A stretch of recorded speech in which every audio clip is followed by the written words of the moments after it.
Good day. This is meteorologist Kyle Gallagher coming to you from the 24/7 FleetWeather Ocean Routing Center. Time is 10:30 Z on the 30th of October 2022, and this is a quick overview of active tropical activity in the Western Pacific Ocean. Taking a look here at the Joint Typhoon Warning Center, we have two systems of interest. One tropical storm Nalgae, 26W, 26th system of the West Pacific season, and we have Invest 94W, which is currently the subject of a tropical cyclone formation alert from the Joint Typhoon Warning Center. First, we'll start out with Tropical Storm Nalgae. Here's a satellite image from SIMS. See a very large system with squalls well to the south of the center, as well as off to the north and east and on the northwest side of the system. Not really showing a whole lot of organization at this time, but conditions are expected to be favorable for the cyclone to re-intensify over the next couple of days. Here's the latest forecast advisory from the Joint Typhoon Warning Center, currently showing the system with a current intensity of 45 knots.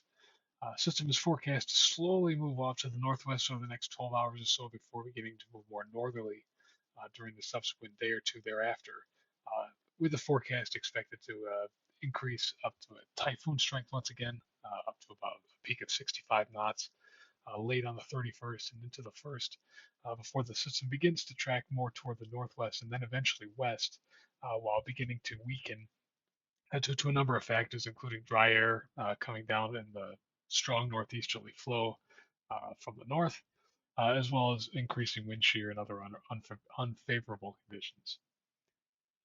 This meshes well with the latest official advisory from the RSMC, Japan Meteorological Agency, currently having the system at a 45 knot intensity according to their analysis, with the system expected to intensify up to about 55 knots according to their forecast, before turning off to the west and eventually weakening down to tropical depression anticipating.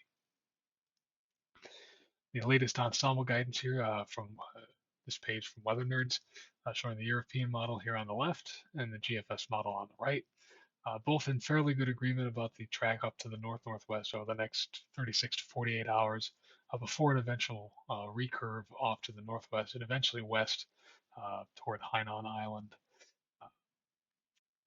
And the long-range guidance also showing this as well. Next, we'll go to 94W. Taking a look at the system here, there is a fairly weak low-level center in this vicinity here. Squalls mainly displaced off to the southwest side of the system.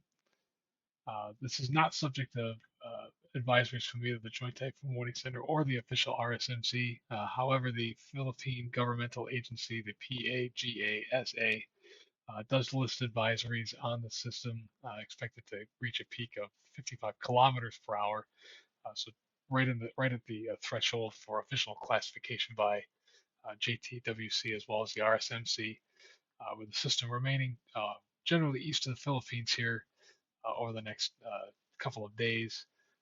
Their forecast from the Filipino agency reaching about 128 degrees east longitude early on the 3rd.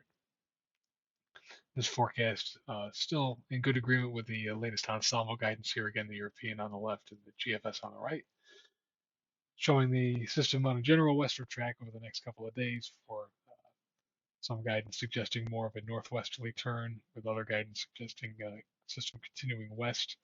Either way, both sets of guidance here showing no real significant intensification, with the European up to about a peak between 30 and 40 knots, and the GFS showing similar and even weaker impact. So lastly, we'll show the latest operational GFS model starting from the present time. Here you have Tropical Storm Nalgae to the west of Luzon. We'll focus in on that for just a second. And as we go forward in time, similar to what we saw with the ensembles, the system gradually strengthening here. This is at 3112Z, so system likely close to typhoon intensity at this time.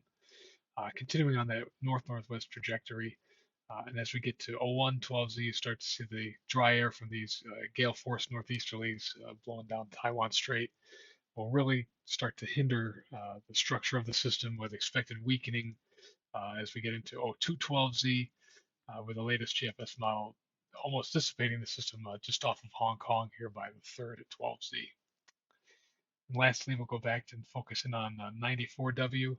Uh, Steady westward track has agreed within the ensemble guidance, but no real intensification shown here. Again, this would be O2 November 12Z.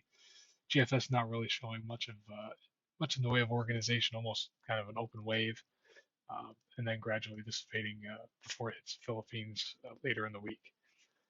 Certainly, with this tropical storm here, we're looking at major impacts to the busy shipping corridor between northern Asia and Singapore vicinity, with likely significant delays anticipated uh, over the coming days, given the slow movement of the system, and then continued heavy weather here, even to the north of the tropical storm, uh, not directly impacted by, not a direct result of the tropical cyclone, but with these gale force northerlies well north, you can expect delays there as well. Thank you for watching. I'm meteorologist Kyle Gallagly. Stay connected and safe.